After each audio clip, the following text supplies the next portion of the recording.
तक हमने parts of speech में 3 पार्ट्स ऑफ स्पीच को समझा है। पहला आपने देखा नाउन, जिसमें सभी चीज़ों के नाम आते हैं। उसके बाद हमने प्रोनाउन के बारे में जानकारी हासिल की। प्रोनाउन जो नाउन की जगह पर जिस शब्द को प्रयोग करते हैं उसको प्रोनाउन कहते हैं। आई, ही, शी, दे, वी, इट, इस तरह से। और उसके बाद हमने इन दोनों से संबंधित एक तीसरा पार्ट ऑफ स्पीच भी सीखा, दैट वाज एडजेक्टिव, यानी विशेषण जो नाउन या प्रोनाउन की विशेषता बतलाए, वो हमने सीखा।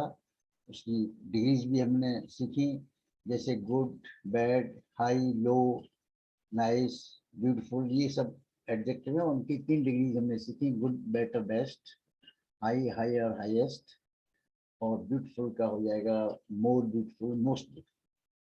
Now we pass on to the next part of speech, that is verb. English में WERB, वर्ब बोलेंगे इसको, और हिंदी में इसको कहते हैं क्रिया। हिंदी में जैसे आप जानते हैं, जो शब्द कोई काम करने के बारे में बताए उस शब्द को हम क्रिया कहते हैं।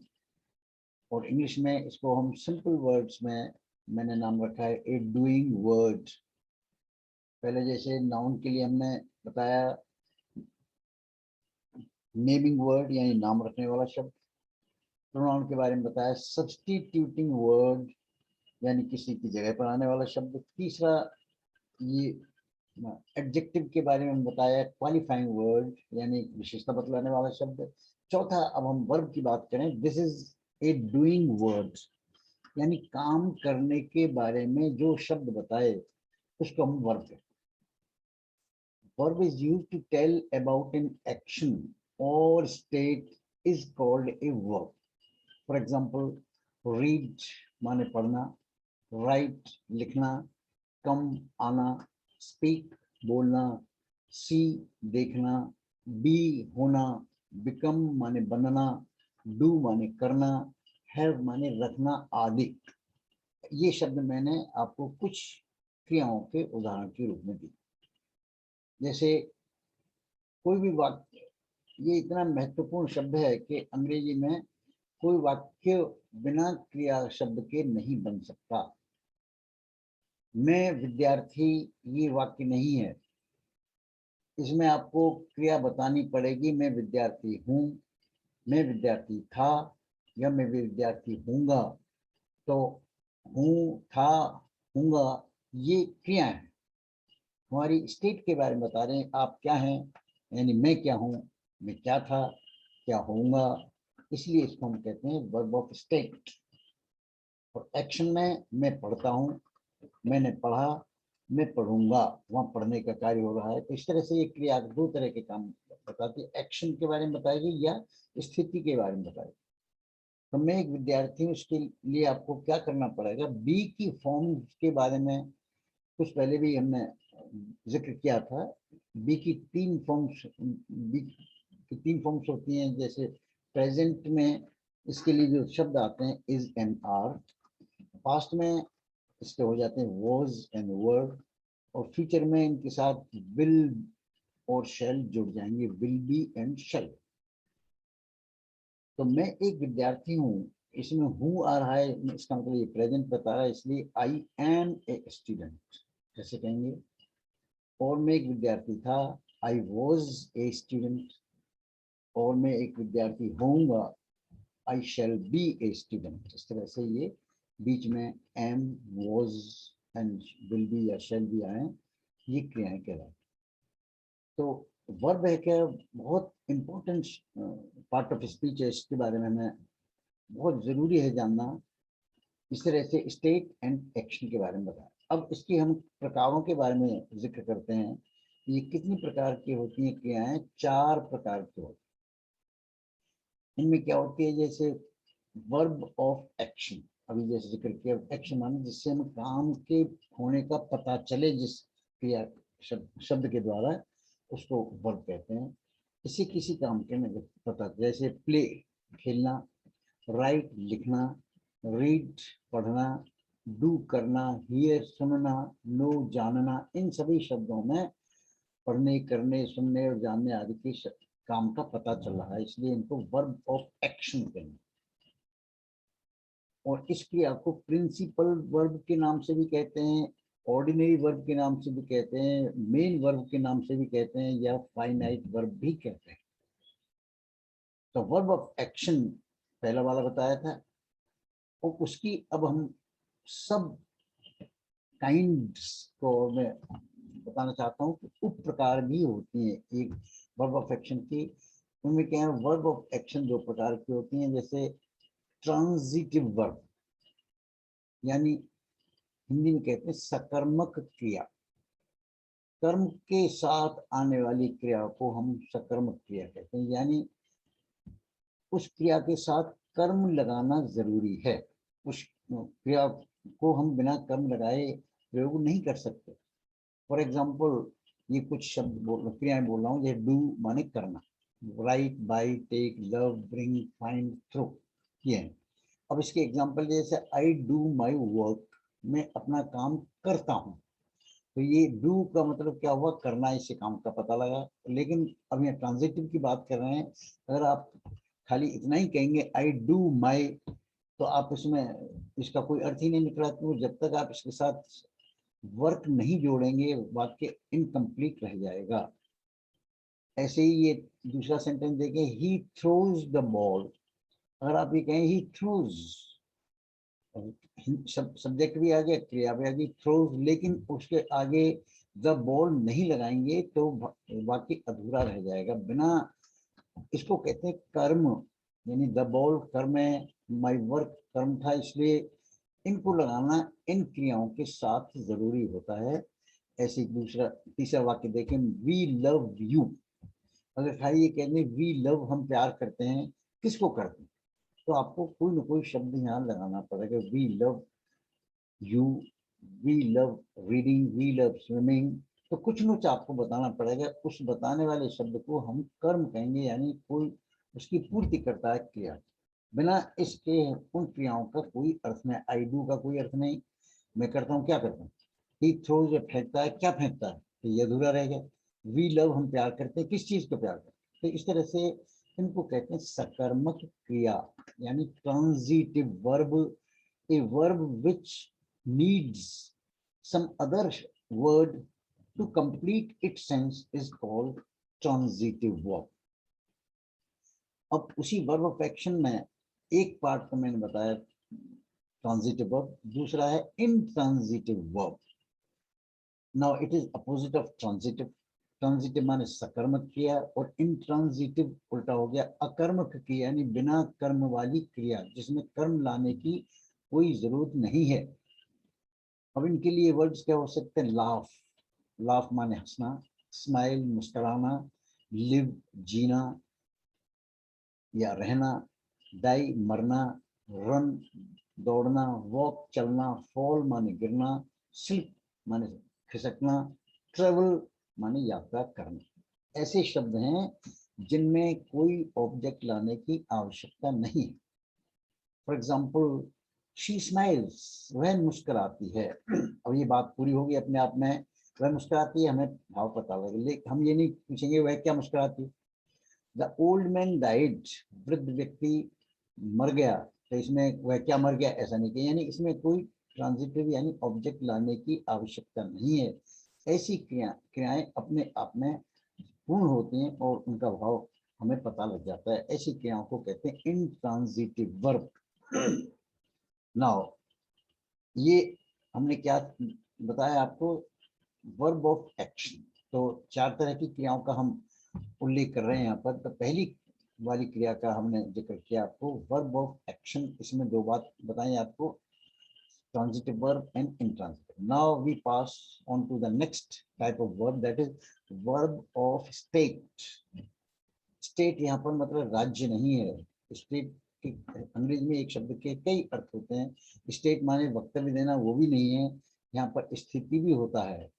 What is the state of your work, तो आपकी क्या स्थिति है काम की, उसके बाद तो उसको वर्क ऑफ स्टेट कहते हैं, स्थिति बताने वाली। क्या स्थिति, जिससे किसी व्यक्ति या वस्तु की केवल स्थिति अर्थात होने का पता चले, उसे वर्ब ऑफ स्टेट करें। इसमें केवल एक ही क्रिया काम में आती है अंग्रेजी में, वो है बी, बीई, बी माने होना, और उसकी फॉर्म्स का प्रयोग होता है। इसे लिंकिंग वर्ब भी कहते हैं, जोड़ने वाली क्रियाओं दूसरे शब्दों से, तो आगे करेंगे।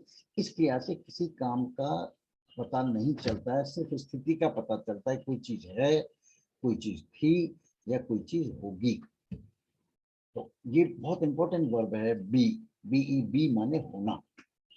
अब इसकी तीन टेंसेस में अलग अलग, पहले अभी थोड़ी देर पहले जिक्र किया था आपको, इसको भी हम मेन वर्ब के रूप में यूज करते हैं। तो क्या क्या पोजीशन होगी इसकी? प्रेजेंट में बी की जो फॉर्म्स बनेगी, इज, एम, आर। इज एक वचन के साथ होता है, इज माने है या होता है, एम माने हूं या होता हूं, आर माने हैं या होते हैं या होते हो। इस तरह इनके अर्थ हिंदी में मैंने आपको बताए। और ये इस तरह से प्रेजेंट टेंस की तीन इसकी फॉर्म में जाती है, बी की, इज, एम, आर। और उसी तरह पास्ट में इनकी इज, एम, आर की जगह वॉज, और आर की जगह पर वर्ड का प्रयोग करते हैं पास्ट में बी की। अब बी को फ्यूचर में कैसे यूज करते हैं? फ्यूचर टेंस में भविष्य में आगे क्या होने वाला है, उसके लिए विल बी और शैल बी, यानी उस बी में हम पहले विल लगा देंगे और शैल लगा देंगे। तो ये इस तरह से निकलिए। अब आप देखें तीनों का एक उदाहरण दे रहा हूं। I am an optimist, English में ऑप्टिमिस्ट कहते हैं, और हिंदी में इसको कहते हैं आशावादी। मैं एक आशावादी व्यक्ति हूँ। ही वॉज माई फ्रेंड, ये एम जो पहले वाले वाक्य में है ये प्रेजेंट बता रहा है। अब यहाँ ही के बाद वॉज आ रहा है, ये पास्ट टेंस है, वह था। माई फ्रेंड मेरा मित्र। और तीसरा उदाहरण दिया हुआ है फ्यूचर के लिए, यू विल बी सक्सेसफुल, तुम सफल होगे, तुम सफल हो जाओगे। तो इसको हम बोलेंगे इंग्लिश में, यू विल बी सक्सेसफुल। ये बी की, ये बी है ये वाला, इसको मेन वर्ब की तरह यूज किया गया है, is, am, are, was, were and will be. उसके बाद तीसरी तरह की क्रिया, ऑक्सिलियरी या और हेल्पिंग वर्ब, सहायक क्रिया, जो क्रिया वाक्य को नेगेटिव और इंटरोगेटिव बनाने में काम आती है, उसे हम ऑक्सिलियरी और हेल्पिंग वर्ब कहते हैं। ये सहायता करती है वाक्य को नेगेटिव या इंटरोगेटिव बनाने। नेगेटिव मीन्स नॉट वाला, इंटरोगेटिव माने प्रश्न वाला। ये तीन ऐसी केवल तीन क्रिया हैं अंग्रेजी में। इन क्रियाओं का स्वयं का कोई अर्थ नहीं निकलता। कैसे? अब आप देखें, अभी आपने बी मेन वर्ब के बारे में पढ़ा, बी हेल्पिंग वर्ब भी है, और उसी रूप में काम आएगी। बी की is, am, are, was, were and will be शब्द, ये फॉर्म्स यहाँ हेल्पिंग वर्ब के रूप में भी काम आएंगे। हेल्पिंग वर्ब का इनके उदाहरण देने से आपको समझ में आ जाएगा कि हेल्पिंग वर्ब का मतलब क्या है, कि किसी वाक्य को नेगेटिव या इंटरोगेटिव बनाने के लिए अंग्रेजी में हेल्पिंग वर्ब की जरूरत पड़ती है। वो एक उनमें से एक है बी। और दूसरी हेल्पिंग वर्ब क्या है? Do, D O do, do, does, did, ये इसकी फॉर्म से आती हैं। डू माने, अब यहाँ पर अर्थ कुछ नहीं निकलेंगे। उदाहरण के लिए आपको देखें, जैसे आई डू माई वर्क, वहां तो वो डू है कि मेन वर्क की तरह काम में आ रही है, मैं अपना काम करता हूँ। लेकिन मैं काम नहीं करता हूँ, तो कैसे बात होगा? आई डू नॉट डू, वापस डू आ रहा है। तो पहले वाला जो आ रहा था नेगेटिव बनाने के लिए, उसके साथ जोड़ना पड़ा हेल्पिंग वर्ब के रूप में डू, डू नॉट।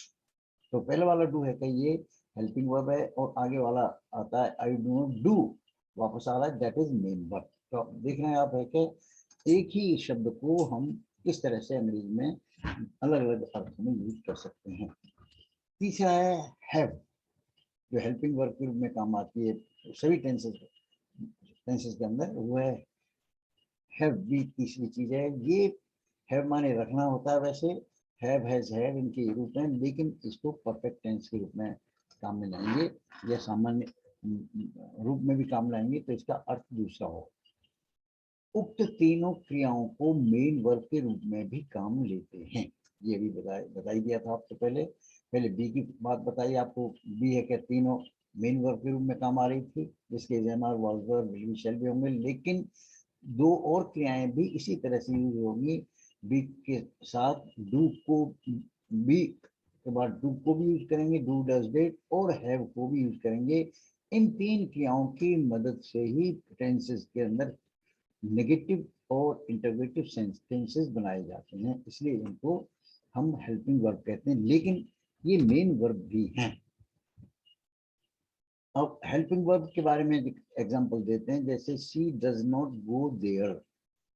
यहाँ पर डज जो आ रहा है शी के साथ, ये हेल्पिंग वर्ब है। इसका अर्थ करना नहीं होता है, खाली नॉट को प्रयोग करने के लिए हमें डज लगाना जरूरी है, क्योंकि प्रेजेंट टेंस में है और सिंगुलर सब्जेक्ट शी के साथ आ रहा है, इसलिए डज डू का डज हो गया। शी डज नॉट गो, वो मेन वर्ब है। गो माने जानना, जाना। वह वहां नहीं जाती है, तो जाने का काम पता लग रहा है, इसलिए मेन वर्ब है। और इस डज का कोई अर्थ नहीं है, नॉट के कारण इसको प्रयोग किया जा रहा है। उसी तरह से अब इंटरोगेटिव बनाएंगे, तो उस इंटरोगेटिव में पास्ट टेंस में जैसे डिड यू कॉल मी, और डू का पास्ट टेंस बताया था भी डिड, तो उसको यूज करते हैं डिड यू कॉल मी, क्या तुमने मुझे पुकारा। अब यहाँ पर डिड का कोई अर्थ नहीं निकल रहा, लेकिन हेल्पिंग वर्ब को आगे लगा देने से उसका हिंदी में अर्थ क्या निकलेगा। Did you call me, did you go there, do you like me, क्या आप मुझे पसंद करते हैं, तो वहाँ डू का अर्थ क्या निकल रहा है, तो वो कोई उसका मेन मीनिंग नहीं है। इस तरह से इनको आपको सीखना पड़ेगा, इसीलिए थोड़ी सी कॉम्प्लिकेटेड ग्रामर है इंग्लिश की, इसलिए हमें बार बार इनको रिपीट करते हुए सीखना पड़ेगा। क्या तुमने मुझे बुलाया, डिड यू कॉल मी, बात सिर्फ इतनी, यू कॉल्ड मी, तुमने मुझे बुलाया, लेकिन अगर क्वेश्चन में पूछेंगे तो आपको डिड यूज करना पड़ेगा, फिर कॉल्ड का कॉल्ड ही रहेगा उसको। तो डिड यहाँ पर हेल्पिंग वर्ब है और कॉल मेन वर्ब। अब मेन वर्ब का एक एग्जांपल देखें, बी का मेन वर्ब के रूप में। अब ये तो हेल्पिंग वर्ब थी, डज और डिड, इस तरह से। अब मेन वर्ब का उदाहरण देखें, बी का अर्थ बताया मैंने होना, बनना, तो यहाँ पर बी ब्रेव, बहादुर बनो, बहादुर हो, ये बहादुर हो, तो ये बी यहाँ पर मेन वर्ब के रूप में आ गई। सबसे पहले बहादुर बनो, ये इंपेरेटिव सेंटेंस है, आदेशात्मक वाक्य। ऐसे डू योर वर्क, तुम अपना काम करो, ये इंपेरेटिव सेंटेंस है और डू को पहले लगा दिया, तो ये डू यहाँ पर मेन वर्ब की तरह है। और हैव को भी हम मेन वर्ब की तरह कैसे यूज कर रहे हैं, we have a good plan, हमारे पास एक अच्छी योजना है। तो यहाँ पर हैव माने पास में होना, रखना, हम एक अच्छी योजना रखते हैं, तो यहाँ पर हैव का अर्थ रखना हो गया, और वो मेन वर्ब के रूप में आ रही है। जबकि ऊपर आपने इसके उदाहरण देखे थे, उदाहरण नहीं दिया था अभी, लेकिन ये इसका अर्थ हेल्पिंग वर्ब की तरह भी यूज करते हैं। तो हमने अब तक क्या सीखा वर्ब के बारे में, वर्ब ऑफ एक्शन, पहले वाला जो था वर्ब ऑफ एक्शन, उसके बाद हमने इनमें दो हिस्से देखे, ट्रांजिटिव इंट्रांजिटिव, ये दो बात सीखी। फिर इसका दूसरा निकला वर्ब ऑफ स्टेट, होने का देखा, जिसमें बी मुख्य रूप से काम आती है। और उसके बाद ऑक्सिलरी यानी तीसरी बात थी वर्ब ऑफ एक्शन के बाद हमने वर्ब ऑफ स्टेट देखा। अब तीसरी ऑक्सिलरी या हेल्पिंग वर्ब। ये हेल्पिंग वर्ब इसलिए कहते हैं कि ये वाक्य को नेगेटिव या इंटरोगेटिव आदि तरह के वाक्य बनाने के काम में आता है। इनमें हमने तीन क्रियाओं को आप अच्छी तरह से रट लीजिए, बी, डू, हैव, ये काम आते हैं। अब इनके उदाहरण भी दिए थे, इनको मेन वर्ब की तरह भी यूज कर सकते हैं और हेल्पिंग वर्ब की तरह। Now we come to the next part of form.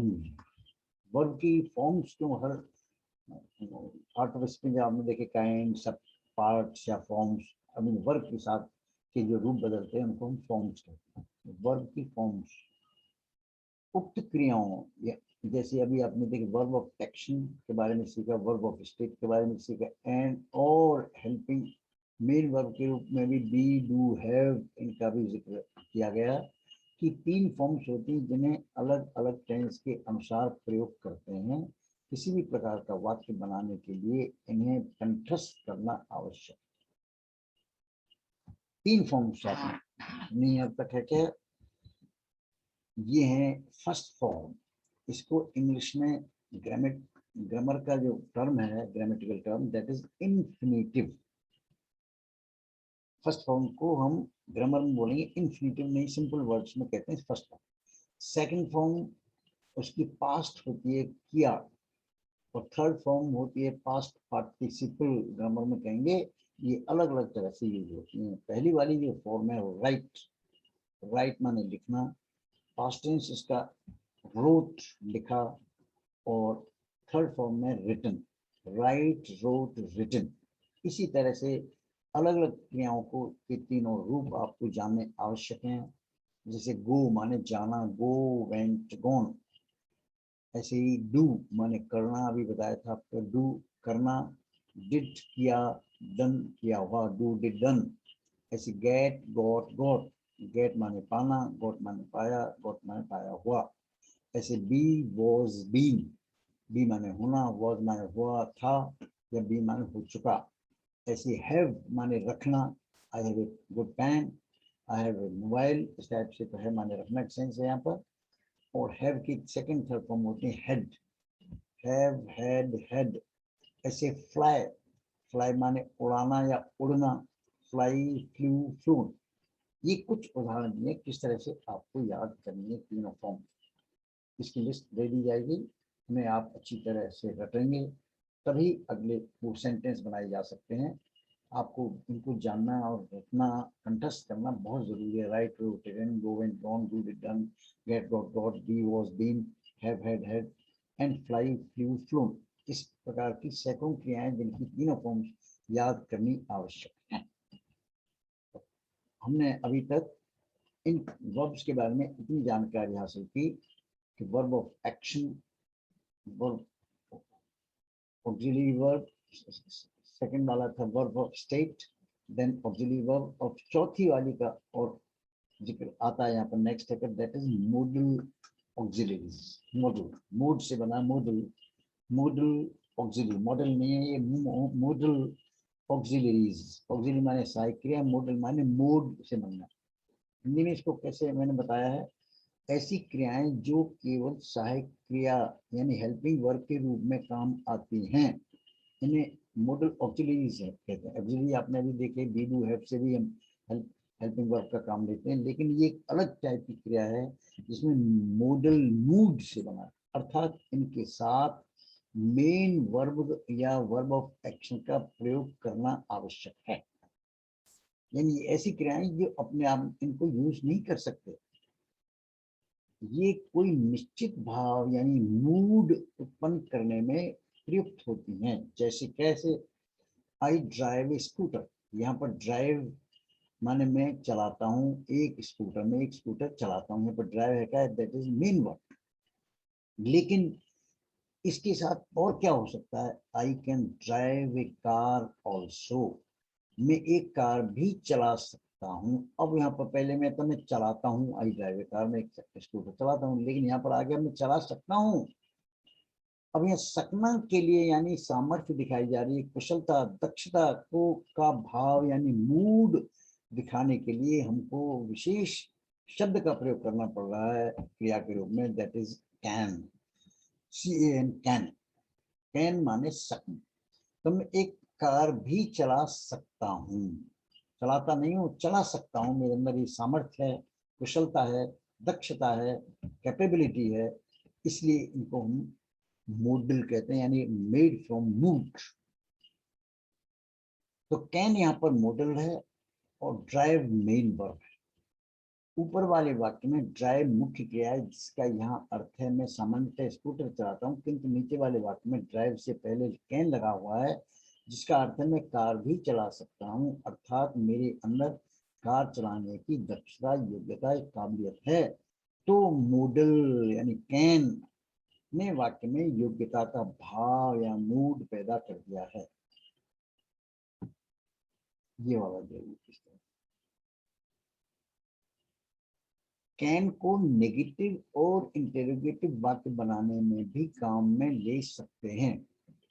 जैसे कैसे, इसके साथ कोई नॉट जब लगाएंगे, उसमें आपने देखा ही डिड नॉट गो, और वहां पर गो तो मेन वर्ब थी, लेकिन डिड को लगाना पड़ा नॉट की वजह से। ऐसे ही इस नॉट के साथ और कोई शब्द नहीं लगेगा, यहाँ पर कैन को ही हम आगे लगा देंगे। Can, I can drive A scooter, I can drive A car. और नेगेटिव में नॉट, केवल नॉट ही लगाना पड़ेगा इसके साथ, तो डू, इज और हैव वगैरह लगाने की आवश्यकता नहीं। I can not drive A truck, मैं ट्रक नहीं चला सकता हूँ। लेकिन क्वेश्चन बनाने के लिए आपको उस कैन को ही, ये वाली जो कैन है, इसको आपको आगे रखना है। यहाँ पर मैं सेंटेंस के सबसे पहले आपको कैन, ये शब्द यानी मॉडल जितने भी तेरा आगे बताएंगे, उनको आपको यहाँ रखना पड़ेगा आगे। कैन आई, तो वो सेंटेंस है can I drive A truck, क्या मैं एक ट्रक चला सकता हूँ। अब आप देखें अंग्रेजी की कैसी विचित्र प्रणाली है कि एक शब्द को आगे रख देने से उसका दूसरा ही अर्थ निकलने लग जाता है। यहाँ तो कैन माने सकना निकल रहा था, आई कैन नॉट ड्राइव, मैं ड्राइव नहीं कर सकता था। लेकिन यहाँ पर कैन को ही नया कोई शब्द जोड़ा नहीं, सिर्फ कैन को यहाँ से आई के पीछे आने की बजाय आई से पहले रख दिया। Can I drive A truck, क्या मैं एक ट्रक चला सकता हूँ। इसको हम कहते हैं मॉडल ऑक्सिलियरी यानी हेल्पिंग वर्ब।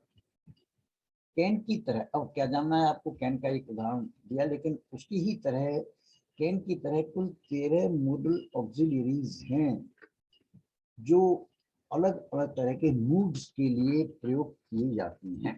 वाक्य में हमें कैसा मूड, कैसा उसका दशा, कैसी स्थिति, क्या नई बात बतानी है, क्रिया का रूप उस तरह से उसका बदलना अर्थ है, क्या उसके लिए क्या है। जो एबिलिटी यानी सामर्थ्य, पॉसिबिलिटी संभावना, रिक्वेस्ट प्रार्थना, परमिशन अनुमति, प्रॉमिस वायदा वचन आदि के भाव यानी मूड, भाव कहते हैं इंग्लिश में उसको, मूड, मूड और हिंदी में कहते हैं भाव या मूड्स उत्पन्न करने के लिए प्रयुक्त होती हैं। कैन की तरह और दूसरी, कुल मिलाकर के ये 13 हैं। जैसे कैन माने सपना, आपने देखा ये क्या दिखाता है, एबिलिटी एंड परमिशन। मे, इसका भी अब देख रहे हैं आप अंग्रेजी में कितना कॉम्प्लिकेटेड इसकी रचना है वाक्यों की। मे माने सकना, इसका भी सकना अर्थ है, लेकिन ये सकना कैसे, पॉसिबिलिटी की या परमिशन के रूप में आएगा। पॉसिबिलिटी मतलब क्या, जैसे आज वह आ सकता है, तो यहाँ पर कैन नहीं लगा, ही कैन कम, उसे ही नहीं, ही मे कम। परमिशन के लिए हम कहते हैं yes you may now go, अब तुम जा सकते हो। May I go sir, yes now you may go, तो वहाँ परमिशन में मे आ रहा है, कैन नहीं लगा। ये सिखाएंगे और आगे डिटेल से। तो दो शब्दों को सीखा, कैन माने सकना, मे माने सकना, ठीक है ना, उनमें याद। अब उसके बाद और क्या होती है, विल भी फ्यूचर टेंस में जो गा गी गे आते हैं, पढ़ूंगा पढ़ेगी पढ़ेंगे, इस टाइप के अक्षर पीछे दिए होते हैं, इससे पता लगता है फ्यूचर टेंस। उसमें भी ये फ्यूचर में भी आते हैं, लेकिन साथ साथ मॉडल के रूप में भी विल को यूज करते हैं। सिविल से होता है प्रॉमिस, वायदा का भाव, डिटर्मिनेशन इच्छा। जैसे I will pass this year, I will obtain 90% marks, मैं वायदा करता हूँ इस तरह से। आई विल हेल्प यू, मैं आपसे वायदा करता हूँ मैं आपकी मदद करूँ, तो विल का प्रयोग हुआ। उसी तरह शैल को भी हम उसी तरह से प्रॉमिस और डिटर्मिनेशन के लिए करेंगे, लेकिन शैल सामान्य फ्यूचर में प्रथम पुरुष के साथ आती है, आई और बी के साथ, लेकिन यहाँ पर उल्टा हो जाएगा। इनको जब वायदे के रूप में कहेंगे तो आई वी के साथ विल लगाएंगे और बाकी सब के साथ शैल लगाएंगे। ही शैल हेल्प यू, डेफिनेटली वो आपकी मदद करेगा। और अब आप देखेंगे अगले वाला, शुड। शुड माने SHOULD, इसको शुड बोलेंगे, साइलेंट है, चाहिए। उस काम में आता है एडवाइस या सजेशन। जैसे तुम्हें पढ़ना चाहिए, यू शुड वर्क हार्ड, तुम्हें कठिन मेहनत करनी चाहिए। यू शुड ओबे टीचर्स ऑर्डर्स, तुम्हें टीचर की आज्ञा का पालन करना चाहिए। शुड माने यहाँ पर सलाह दी जा रही है। Suggestion, you should get up early in the morning to save time, तुम्हें सुझाव दिया जाता है तुम उठो, तो यहाँ पर शुड का यूज होगा। ऐसी मस्ट, तीसरा है, अब आप तीसरा है मस्ट माने चाहिए। अभी आपने देखा शुड माने भी चाहिए, लेकिन ये सलाह के रूप में आएगा। लेकिन मस्ट जो आता है चाहिए, सलाह नहीं होगी, इसमें होगी जरूरत, नेसेसिटी, कंपल्शन, यानी अनिवार्य है, करना ही पड़ेगा। You must come to class in time, you must reach the school at 7 o'clock।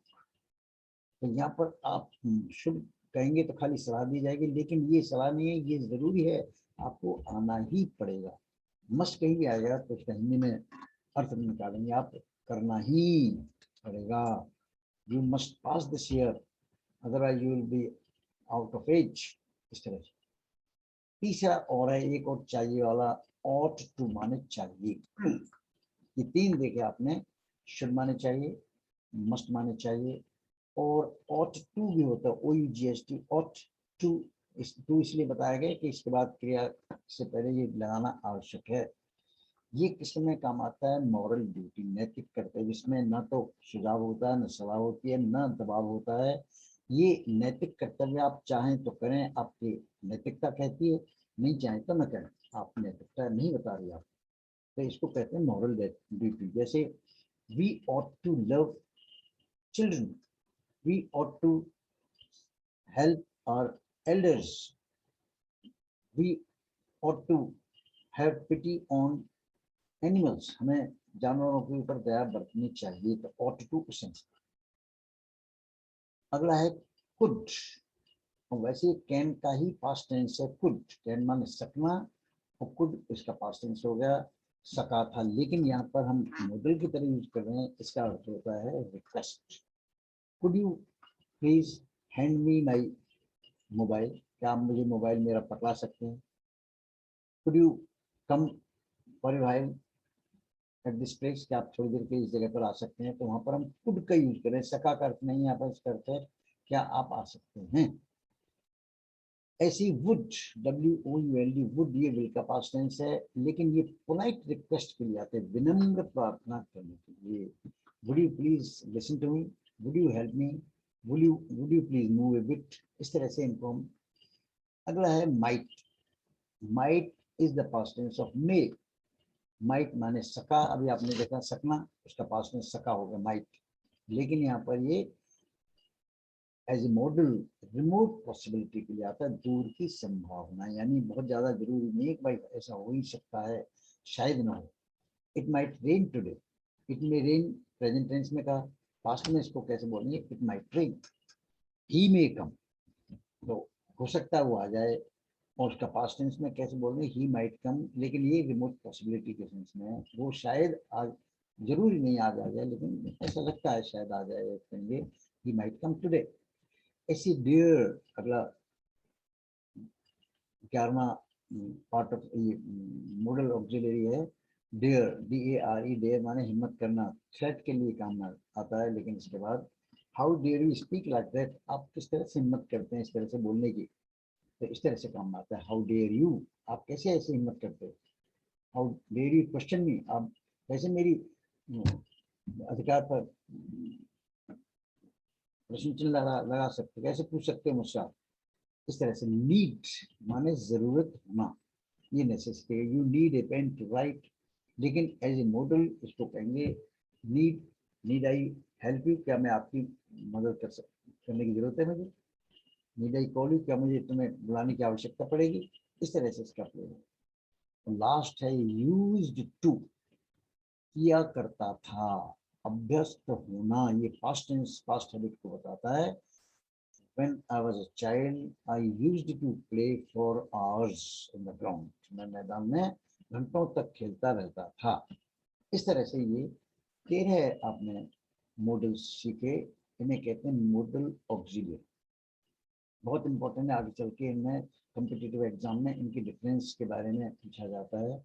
इनको मॉडल ऑक्सिलरीज कहते हैं, आपने देखे ये, और इनका जिक्र किया हमने। These are 13 in number, can, may, will, shall, should, must, ought to, could, would, might, dare, need और you। इस तरह से हमने आपको आज वर्ब के बारे में बताया। ये कितनी इम्पोर्टेंट है, कितनी तरह से इनको प्रयोग करते हैं, ये आपको जानकारी इस पूरे पाठ में मिली। 4 तरह की क्रियाओं का आपके सामने जिक्र किया हमने। Verb of action, verb of state, ये वर्ब ऑफ स्टेट। उसके बाद तीसरी बताई ऑक्सिलरी वर्ब या हेल्पिंग वर्ब। और चौथा हमने अभी जिक्र किया, ये बिल्कुल अलग टाइप का है, मोडल ऑक्सिलरीज। मोडल ऑक्सिलरीज कहते हैं, ये 13 नंबर, ये अलग ढंग से यूज होती है। ये ऐसी क्रियाएं जिनको अकेला यूज नहीं कर सकते, इनके साथ मेन वर्ब लाना पड़ेगा और उस मेन वर्ब की फर्स्ट फॉर्म ही काम है। यू कैन गो, आप यू कैन वेंट नहीं कह सकते, आपको you can go, you must go, you should go, you ought to go, you could go, you would go, you might go, you dare go, need not go, इस type से इनको use होंगे, use to go, इस तरह। तो इस तरह से आज हमने वर्ब की प्रकारों के बारे में आपको जानकारी दी। वर्ब की ये जानकारी आप ध्यान रखें। आगे हम अगला टॉपिक लेंगे, आज यहीं तक करते हैं। Thank you.